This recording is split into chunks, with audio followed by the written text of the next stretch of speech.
Good afternoon, CFM. This is Coach Matt with our Tuesday workout.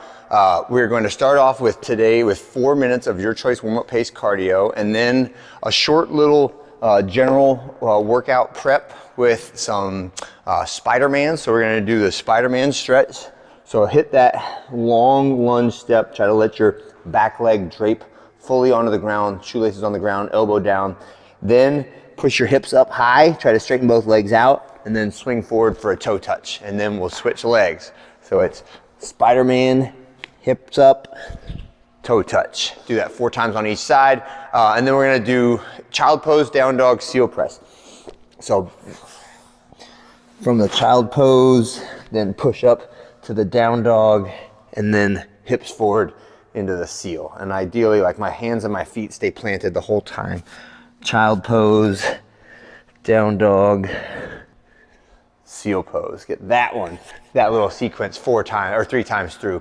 And then after we get that little sequence going back and forth 2 times, we're gonna get a PVC pipe and we're gonna do a little bit of snatch drills. So you may have been separated on that first part. The second part I would like to happen together as a group. And so we're gonna start off saying that the goal is just working on the skill of the barbell snatch, and a lot of us do not have the shoulder mobility required to do this in either a safe or efficient manner, but that doesn't mean we can't practice the coordination as long as the weight stays light and it's not hurting us.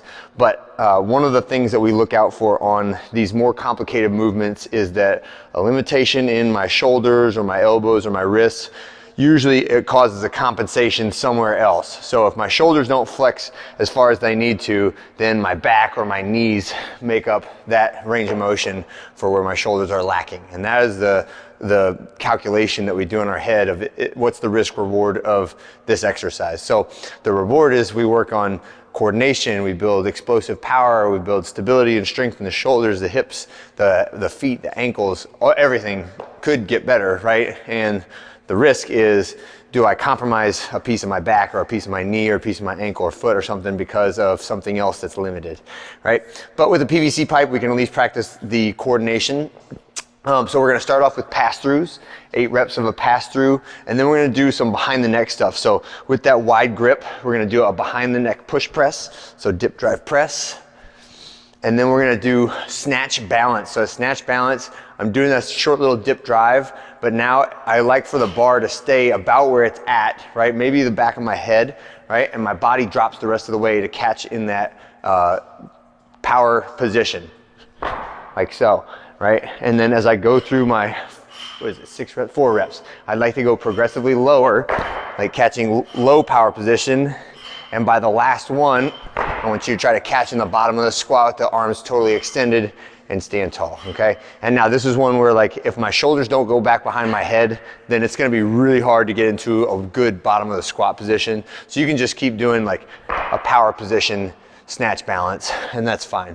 The last one we'll do is tall snatch. So just like our tall clean starts at the abdomen, the tall snatch will be the same way. So I'm up on my toes, I have that bar pulled up a little bit, like just above my belly button maybe, and I'm gonna initiate this movement by pulling with my arms and pulling my feet out from underneath me, right? So like a trap door opened underneath me, and I wanna try to catch at the bottom of the squat without jumping upward, right? So the movement is all down. There is no preload, lean forward and jump. Okay? It is just drop, okay? Doing that for 2 reps and then standing tall and finishing. And let's get through that little sequence 3 times with the PVC pipe. And if you would like to try some of those later movements, not the pass through, but the push press, the snatch balance, and the tall snatch can all be done with a barbell if you are daring, right? And when we finish that, the rest of the day is just lifting. So this is a heavy day. We're gonna set up our rack for back squats, and we've got a sequence of squats from 5 down to 1. I want the 5 reps to start in that 60-70% range, and I want you to add small bits of percentage all the way up to your heavy singles.